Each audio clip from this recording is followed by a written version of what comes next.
ஆண்டவராகிய இயேசு கிறிஸ்துவின் நாமத்தில் உங்கள் யாவருக்கும் என் அன்பின் வாழ்த்துக்களை தெரிவித்துக் கொள்கிறேன்.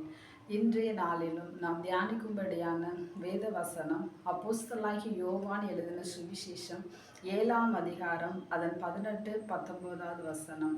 சுயமாய் பேசுகிறவன் தன் சுய மகிமையை தேடுகிறான், தன்னை அனுப்பினவரின் மகிமையை தேடுகிறவனோ உண்மையுள்ளவனாய் இருக்கிறான், அவனிடத்தில் அநீதி இல்லை. இங்கே ஆண்டவராய் இயேசு கிறிஸ்து யூதருடைய கூடார பண்டிகை சமீபமாய் இருந்தபோது அதற்கு முன்பதாகவே ஆண்டவராகிய இயேசு கிறிஸ்துவை யூதேயாவிலே யூதர்கள் கொலை செய்ய வகை தேடினார்கள். அதனால் ஆண்டவராகிய இயேசு கிறிஸ்து யூதேயாவிலே சஞ்சரிக்க மனதில்லாமல் கலிலேயாவுக்கு வந்தார் என்று சொல்லி 1ஆம் வசனத்திலே நாம் வாசிக்கிறோம். அதன் பிறகாக யூதருடைய பண்டிகை வந்தது. அப்பொழுது அவருடைய சகோதரர்கள் ஆண்டவராகிய இயேசு கிறிஸ்துவிடத்தில் பேசுகிறார்கள், நீர் இவ்விடம் விட்டு யூதேயாவுக்கு போம் அப்படின்னு சொல்கிறாங்க. அப்பொழுது ஆண்டவராகிய இயேசு கிறிஸ்து சொல்கிறார், நான் இப்பொழுது பண்டிகைக்கு போகவில்லை, என் வேலை இன்னும் வரவில்லை, நீங்கள் போங்கள் அப்படின்னு சொல்லி எல்லாரையும் அனுப்பிவிட்டு அவர்கள் அப்படியே கலிலேயாவில் இருந்தார். அதற்கு அப்புறமாக பாதி பண்டிகை ஆனபோது ஆண்டவராகிய இயேசு கிறிஸ்து பண்டிகைக்கு வந்தார் என்று சொல்லி நாம் பார்க்கிறோம். அந்தரங்கமாய் பண்டிகைக்கு வந்தார் என்று சொல்லி பார்க்கிறோம்.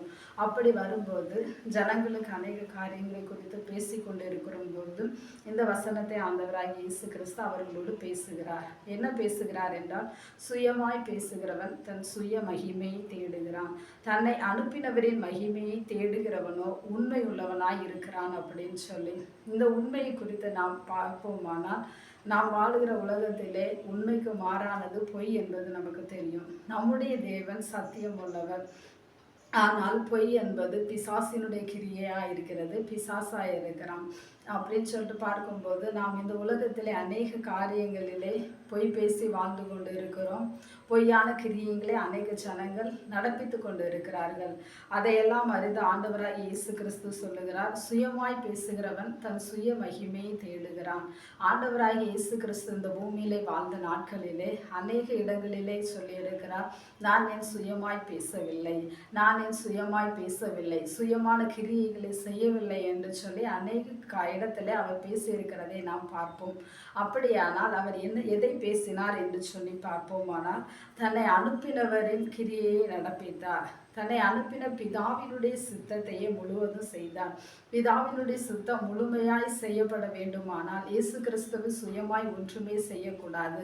அப்பொழுதுதான் பிதாவினுடைய சித்தம், அவர் இந்த பூமியில அனுப்பின நோக்கம் முழுவதுமாக நிறைவேறும் என்று சொல்லி நாம் அறிந்திருக்கிறோம். அப்படியாகி ஆண்டவராகி இயேசு கிறிஸ்து இந்த உலகத்திலே வாழுகிற யூதர்கள் மற்ற புறஜாதி ஜனங்கள் எல்லாரும் தன்னை ஏற்றுக்கொள்ள வேண்டும் என்று சொல்லி தன்னுடைய சுய மகிமைக்காக பிதாவினுடைய சித்தத்தை எந்த ஒரு இடத்திலும் அவர் செய்ய தவறினதே இல்லை.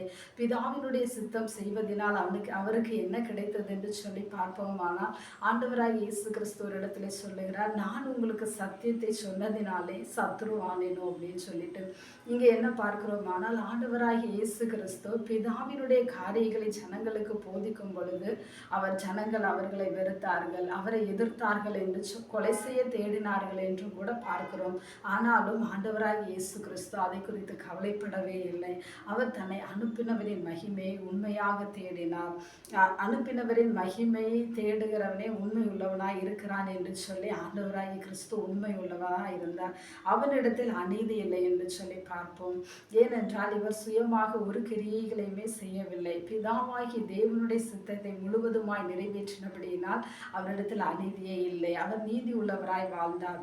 அதுபோல நாமும் கூட இந்த உலகத்திலே வாழும்போது ஆண்டவராகி இயேசு கிறிஸ்துவின் எல்லா கற்பனைகளையும் அவர் நமக்கு கற்றுக் கொடுத்த எல்லா காரியங்களையும் நாம் கவனித்து நடப்போமானால் உண்மை உள்ளவர்களாய் இருப்போம். அடுத்ததாக, மோசே நியாயப்பிரமாணத்தை உங்களுக்கு கொடுக்கவில்லையா?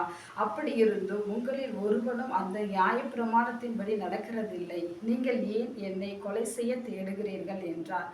அடுத்ததாக அந்த ஜனங்களிடத்தில் ஆண்டவர் பேசுகிறார், மோசே உங்களுக்கு நியாயப்பிரமாணத்தை கொடுத்திருக்கிறார், அப்படி இருந்தும் நீங்கள் அதன்படி செய்யவில்லை ஆண்டவரே என்று சொல்லி. ஏன் அவர்கள் அதை செய்யவில்லை என்றால், அவர்கள் தங்களுடைய சுய கிரியையை அதிலே நடப்பித்துக் கொண்டிருந்தபடியினால் அவருடைய மோசேயுடைய நியாயப்பிரமாணத்தை அவர்கள் கைக்கொள்ளாமல் முடியாமல் போயிற்று. மோசேயுடைய நியாயப்பிரமாணத்தை கைக்கொண்டு வாழ்ந்தால் மற்ற ஜனங்கள் எல்லாம் அவர்களை பகைப்பார்கள். இது நிமித்தமாகவே அவர்கள் ஆண்டவராகிய இயேசு கிறிஸ்து சொன்னது போல மோசேயின் நியாயப்பிரமாணத்தை அவர்கள் விட்டு தங்களுக்கு இஷ்டமான கிரியை, தங்கள் சுய கிரியையை செய்து கொண்டிருந்தார்கள். அப்படி போல நாமும் இந்த நாட்களிலே சுய கிரியைகளை நடப்பிக்காதபடி நீ மரண பரிந்தம் உண்மையாயிரு, அப்பொழுது ஜீவ கிரீடத்தை உனக்கு தருவேன் என்று வெளிப்படுத்துதலை ஆண்டவராகிய இயேசு கிறிஸ்து யோவானுக்கு வெளிப்படுத்தினது போல நாமும் கூட உண்மையாயிருந்த அந்த ஜீவ கிரீடத்தை பெற்று என்றென்றைக்கும் வாழ்வோம். ஜெபிப்போமா. அன்புள்ள இயேசுவே, உம்மை துதிக்கிற அருமையா நல்ல வேலைக்காய் ஸ்தோத்திரம். இந்த நாளிலும் உண்மை உள்ளவர்களை குறித்து தியானிக்க கத்த இந்த கிருபைக்காய் ஸ்தோத்திரம் ஆண்டவரே. நாங்களும் கூட இந்த நாட்களிலே எங்களுடைய சுய கிரியைகளை நடப்பிக்காதபடி ஆண்டவராகிய இயேசு கிறிஸ்து என்ன கற்றுக் கொடுத்தீரோ, என்ன செய்ய வேண்டும் என்று விரும்புகிறீரோ அதையே நாங்கள் செய்து உம்முடைய மகிமையை தேடி உமக்காக வாழ்ந்த அந்த ஜீவ கிரீடத்தை பெற்று வாழும்படி கர்த்தர் ஒவ்வொருவருக்கும் அனுக்கிரகம் செய்வீராக. எல்லா துதியும் கனமும் மகிமை உமக்கே செலுத்துகிறேன். இயேசு கிறிஸ்துவின் மூலம் ஜெபிக்கிறேன் எங்கள் ஜீவனுள்ள நல்ல பிதாவே, ஆமென். கர்த்தர் உங்களை ஆசீர்வதிப்பாராக. ஆமென். ஆமென்.